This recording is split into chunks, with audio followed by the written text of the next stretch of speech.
starting to boil now. Give it a good stir. We're going to turn it down and let it simmer. Let those potatoes get nice and done. Not overdone, but done. Now you can, when you serve this, you can put a little Parmesan cheese on top of it. Once you scoop it out of the bowl, put it in individual bowls. Put a little grated Parmesan, not out of a can, actually shredded Parmesan on top of it. That stuff in the can ain't even cheese. It's like cheese and sawdust or something like that. Just use real cheese. Always use real cheese. Not some fake vegetable oil stuff that claims to be cheese. And if you serve it with a nice crusty bread, warm bread that's toasted a little bit, like Italian loaf, toasted, maybe a baguette, something like that, boule, ciabatta, something, so you can sop up the gravy at the bottom of the bowl with the bread. It's good like that.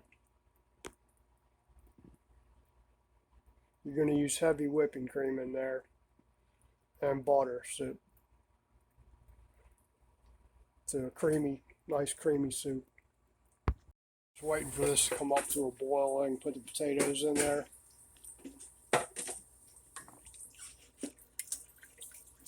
And you don't want them really mushy, you just want them done when you're cooking the potatoes.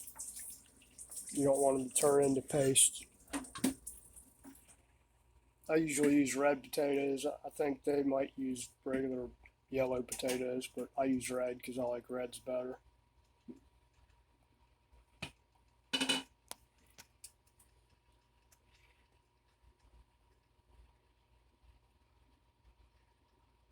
Looks like it's starting to boil a little bit. Let me throw these taters in there.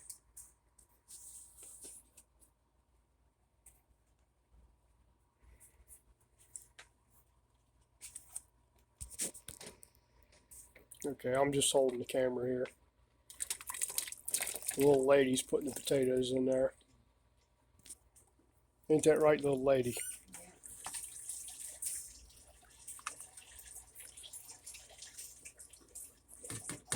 We'll let these cook for a while, and then we'll put the cream and the sausage in.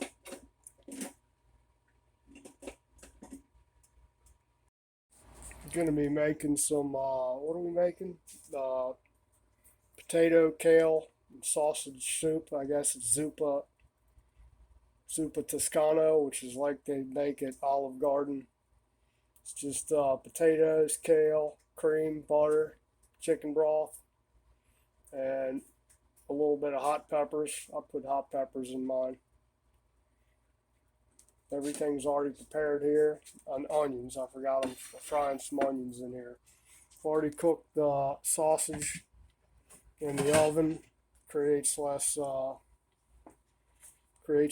a mess if you do it in there. You're not getting sausage splattered all over the place. I'm gonna toss these onions in here now. I use one white onion, like a Vidalia onion is good. And you're going to use like 1 tablespoon of minced garlic.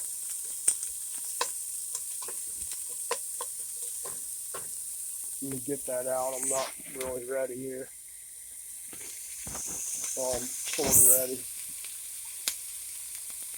but not really. We'll let these onions cook for a little bit, just till they get translucent.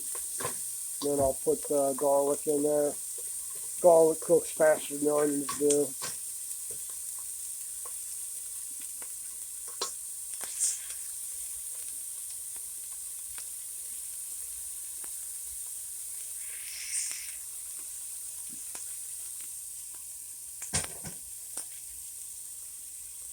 Just going to put 1 scoop of garlic in there, 1 big scoop.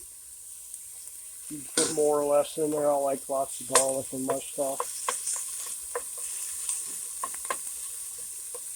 And after you get it started, is actually in soup.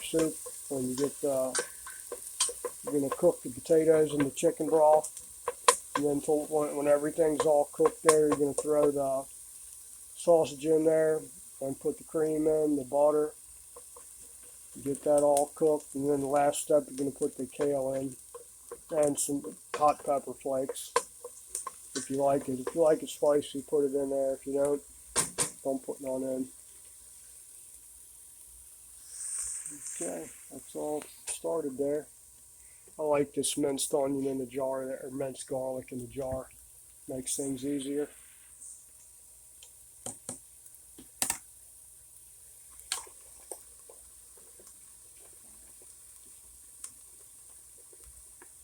And they're about translucent.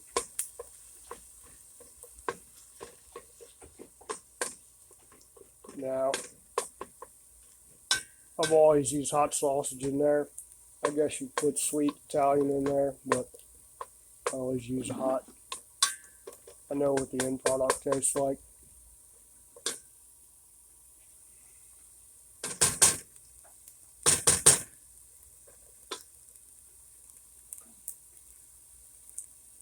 That's 4 cups of chicken stock, and then you add in 2 cups of water.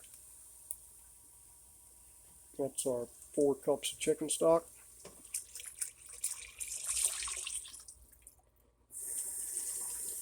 And go ahead and put the potatoes in there, and the water.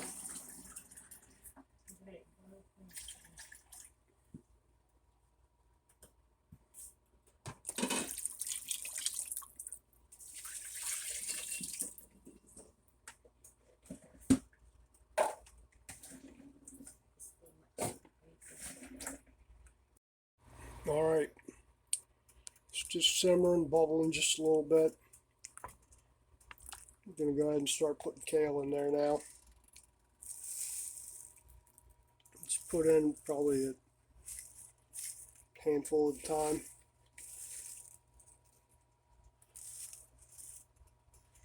Give it a stir. See how it starts to wilt almost immediately.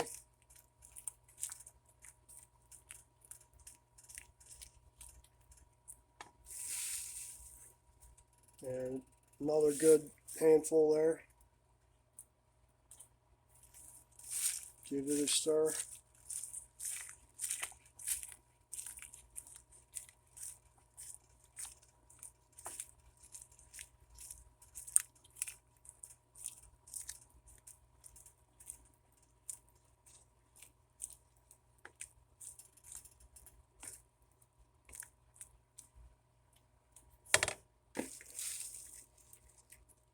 And still more. I didn't think it'd fit in here, but it is.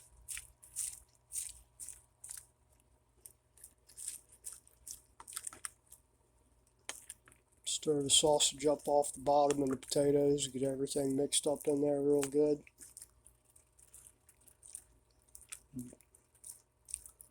And you don't want it to cook real long at this point.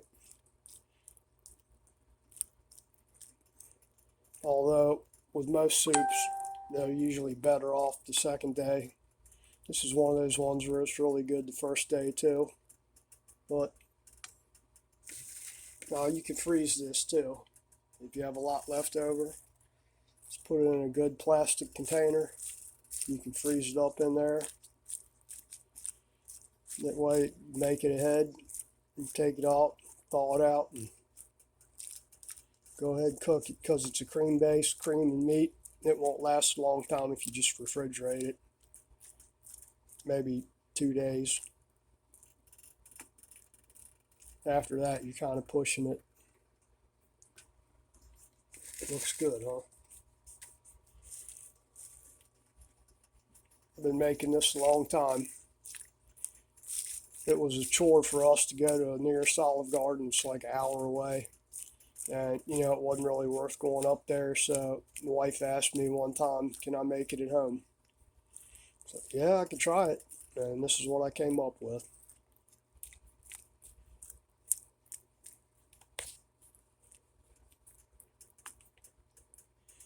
It's been a while ago. It's Still one of her favorites.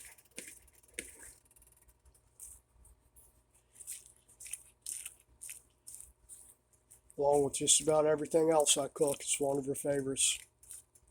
Ain't that right? See? My son likes it too. Now he'll eat this whole thing if you let him. So you kind of have to feed him a lot of bread and a little bit of soup. Or he'll eat all the soup. He can eat all the bread he wants.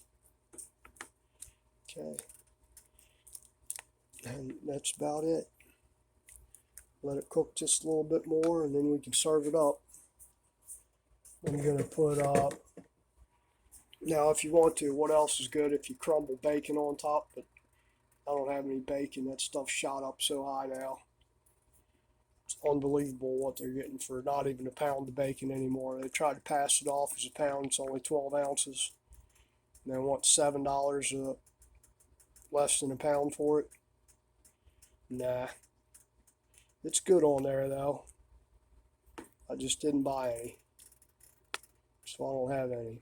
So a little bacon on top and a little shredded Parmesan cheese. And it's good like that. Alright, that's it for this. Thank you. If you like my content, subscribe, share, hit the notification bell, comment, all that jazz. Take care. See you next time.